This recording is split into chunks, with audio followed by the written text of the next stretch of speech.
Madam ಈಗ ಪಿತ್ತಕೋಶದಲ್ಲಿ ಕಲ್ಲು, kidney stone ಇವೆಲ್ಲ ದೇಹದಲ್ಲಿ ಸಾಕಷ್ಟು ಕೆಲವು ಭಾಗಗಳಲ್ಲಿ ಸ್ಟೋನ್ ಕ್ರಿಯೇಟ್ ಆಗುತ್ತೆ, ಫಾರ್ಮ್ ಆಗುತ್ತೆ. ಮತ್ತೆ ಅವುಗಳನ್ನ ಆಸ್ಪತ್ರೆಗಳಲ್ಲಿ ಲೇಸರ್ ಟ್ರೀಟ್ಮೆಂಟ್ ಅಲ್ಲಿ ಸಣ್ಣ ಪುಟ್ಟ ಇತ್ತಂದ್ರೆ ಬ್ಲಾಸ್ಟ್ ಮಾಡಿ ಕರಗಿಸ್ತಾರೆ, ಮೂತ್ರದ ಮುಖಾಂತರ ಹೋಗುತ್ತೆ ಅನ್ನೋ ತರ ವಿಚಾರ. ಅದು ಬಿಟ್ಟು ಇನ್ನೂ ಸ್ವಲ್ಪ ಸೈಜ್ ಜಾಸ್ತಿ ಇತ್ತು, ದೊಡ್ಡದಿತ್ತು ಅಂದಾಗ ಅವುಗಳನ್ನ ಆಪರೇಷನ್ ಮಾಡಿ ತೆಗಿತಾರೆ. ಸೊ ಈ ಸ್ಟೋನ್ ಫಾರ್ಮ್ ಆಗುತ್ತೆ ಬಾಡಿ ಒಳಗಡೆ, ಪಿತ್ತಕೋಶ ಆಗ್ಬೋದು, ಕಿಡ್ನಿಯಲ್ಲಿ ಆಗ್ಬೋದು. ಇವುಗಳಿಗೆ ನೀವೇನು ಔಷಧಿ ಕೊಡ್ತೀರಾ? ನಿಮ್ಮ ಹತ್ರ ಬಂದು ರೋಗಿಗಳು ಯಾವ ರೀತಿ ಇಲ್ಲಿ ಗುಣ ಆಗಿದ್ದಾರೆ ತಿಳಿಸಿ ಮೇಡಮ್ ಇದ್ರ ಬಗ್ಗೆ. ನಮಸ್ಕಾರ. ಈ ಬಾಡಿ ಇದು ಕಿಡ್ನಿಯಲ್ಲಿ ಪಿತ್ತಕೋಶದಲ್ಲಿ ಹರಳಾಗಲು ಮುಖ್ಯವಾದ ಕಾರಣ ಬ್ಯಾಡ್ ಕೊಲೆಸ್ಟ್ರಾಲ್ ರೀ ಸರ್. ಎಣ್ಣೆ ಆಯಿಲ್ ಪದಾರ್ಥಗಳನ್ನ ಜಾಸ್ತಿ ತಿನ್ನೋದ್ರಿಂದ ಅದು ಡಾಟ್ ತರ ಕಾಣ್ತದ್ರಿ ಸರ್.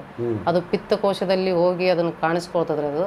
ಅದು ಯಾವತ್ತು ಎದಿ ತುಂಬಿದಂಗೆ ಆಗೋದು, ಎದಿ ಉರಿದಂಗೆ ಆಗೋದ್ರಿ ಸರ್. ಈ ಕಿಡ್ನಿ ಭಾಗದಲ್ಲಿ ಆಯ್ತಂದ್ರೆ ಸೊಂಟ ನೋಯ್ದು ಈ ತರ ಎಲ್ಲ ಆಗ್ತದೆ ಸಿಂಪ್ಟಮ್ಸ್ ರೀ. ಈಗ ಈ ಜಾಸ್ತಿ ಇದು ಎದೆ ಊಟ ಅದಿದ್ದು ಪಚನ ಆಗ್ಲಿಕ್ಕಂದ್ರೆ ಈ ಸ್ಕ್ಯಾನ್ ಮಾಡಿದ್ರೆ ಸ್ಟೋನ್ ಇದೆ ಅಂತ ಹೇಳ್ತಾರೆ ಸರ್. ಈಗ ಅದಕ್ಕೆ ನೀವು ಅಂದಂಗೆ ಲೇಜರ್ ಮಾಡಿಸ್ಕೊಳ್ಳೋದು, ಆಪರೇಷನ್ ಮಾಡಿಸ್ಕೊಳ್ಳೋದು ಅವಶ್ಯಕತೆ ಇಲ್ಲ. ಕೇವಲ ಇದು ಗಿಡಮೂಲಿಕೆಗಳಲ್ಲಿ ಪಂಚಗವ್ಯದಲ್ಲಿ ಇದಕ್ಕೆ ಪಕ್ಕಾ ಸೊಲ್ಯೂಷನ್ ಇದೆ ರೀ ಸರ್.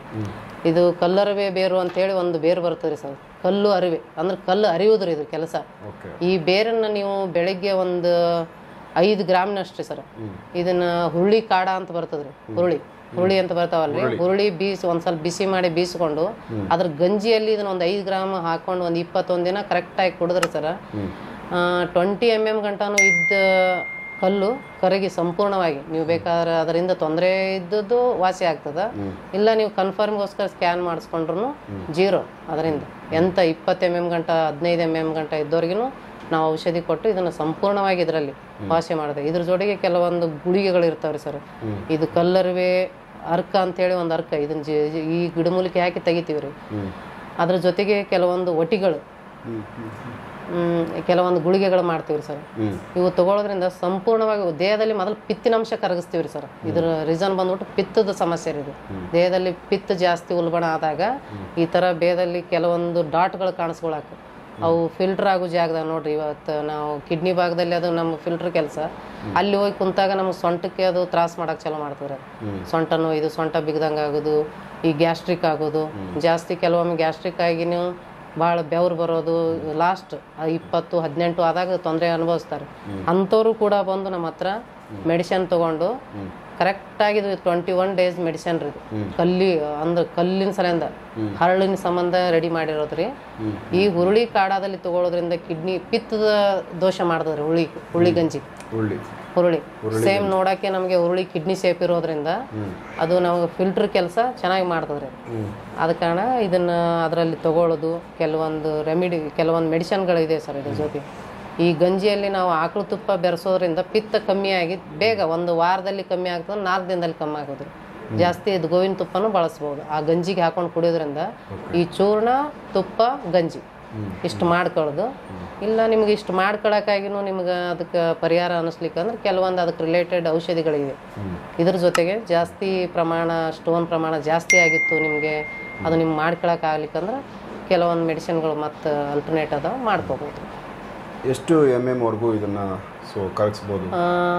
ಒಂದು 20 mm ಗಂಟನೂ ಆಗ್ತದೆ ಸರ್. ಆಗುತ್ತಾ? ಮಾಡ್ಬೋದು 100%. ಅದು ಕಿಡ್ನಿಯಲ್ಲಿ ಇರ್ಬೋದು, ಇಲ್ಲ ಪಿತ್ತಕೋಶದಲ್ಲಿ ಇರ್ಬೋದು. ಕರಗುತ್ತೆ? ಕರಗುತ್ತದೆ. ಅದರಿಂದಿರೋ ಎಷ್ಟು ದಿನಗಳಲ್ಲಿ ಎಷ್ಟು? ಅದೊಂದು 25 ದಿನ ಮೆಡಿಸಿನ್ ರೀ ಸರ್.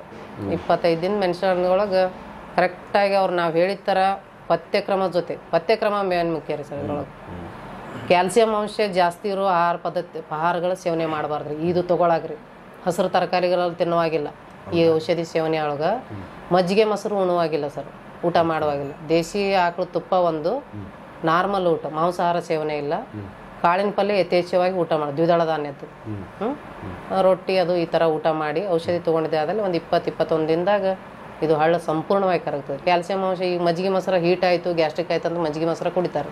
ಇನ್ನೂ ಅದು ಸ್ಟೋನ್ ಜಾಸ್ತಿ ಆಗೋದು ಒಳ್ಳೇದು ಅಂತಾರಲ್ಲ ಮೇಡಮ್? ಇಲ್ಲ ಸರ್, ಇದಕ್ಕೆ ಬಂದ್ಬಿಟ್ಟು ಕ್ಯಾಲ್ಸಿಯಂ ಅಂಶ ಜಾಸ್ತಿ ದೇಹದಲ್ಲಿ ಡಾಟ್ ಥರ ಕಾಣಿಸೋಕ್ಕೆ ಅದೇ ಮೇನ್ ರೀಸನ್ ರೀ.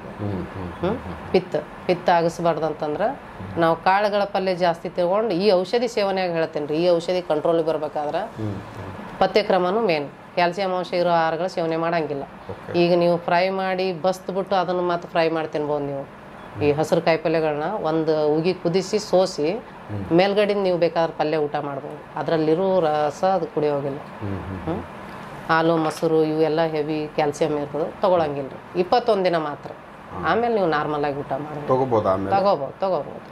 ಅಷ್ಟರೊಳಗಡೆ ಏನೇ ಎಷ್ಟೇ ದೊಡ್ಡದು ಇದ್ರೂ ಕರಗುತ್ತೆ ಸಂಪೂರ್ಣವಾಗಿ ಮುಖಾಂತರ ಹೊರಗಡೆ ಛಿದ್ರ ಅರಿಯುತ್ತದೆ ಸರ್. ಮಲಮೂತ್ರದಿಂದ ಅರಿವು ಅಂದ್ರೆ ಕಲ್ಲರಿವೇ ಬೇರು ಇದು. ಬೇರಿನ ಹೆಸರನ್ನೇ ಅದೇ ಕಲ್ಲು ಅರಿಯುತ್ತದ್ರಿ. ಇದು ಒಳಗಡೆ ಬಾಡಿಯಲ್ಲಿ ಇರೋ ಕಲ್ಲನ್ನ ಅರಿಯುತ್ತದೆ, ಸ್ಮೂತ್ ಆಗಿಬಿಡ್ತದ್ರಿ. ಇದು ಸ್ಮೂತ್ ಹಾಕೊಂಡು ಮಲಮೂತ್ರದಿಂದ ಅದು ಕಡೆಕ್ ಆಗ್ತದೆ ಸರ್. ಸೂಪರ್. ಓಕೆ, ಇದು ಕಿಡ್ನಿ ಸ್ಟೋನು ಮತ್ತು ಪಿತ್ತಕೋಶ ಸ್ಟೋನ್ಗೆ ಔಷಧಿ.